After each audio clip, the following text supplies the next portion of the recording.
মসজিদে নববীর আদলে চট্টগ্রাম নগরীর আন্দরকিল্লা শাহী জামে মসজিদকে গড়ে তোলা হবে বলে জানিয়েছেন ধর্ম উপদেষ্টা ডক্টর আ.ফ.ম. খালিদ হোসেন।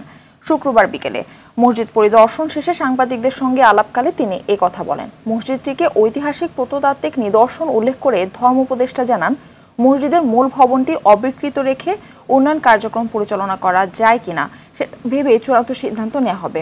মসজিদটির জন্য কুয়েত চ্যারিটি ফান্ড থেকে পাওয়া 10 কোটি টাকা মন্ত্রণালয়ের তহবিলে জমা আছে বলে জানান আ.ফ.ম. Mohammad Khalid.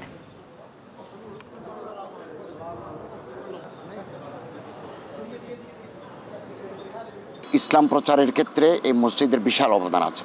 Kuwait charity fund আমাদেরকে অনেক আগে 10 কোটি টাকা এই মসজিদের জন্য অনুদান দেয়। এটা ইসলামিক ফাউন্ডেশনে জমা আছে। আমরা আপাতত 10 কোটি টাকা দিয়ে মসজিদের প্রাথমিক কাজগুলো আমরা সম্পন্ন করতে চাই। মসজিদের নববীর আদলে আমরা আন্দরকিল্লা শাহী জামে মসজিদকে গড়ে তুলতে চাই।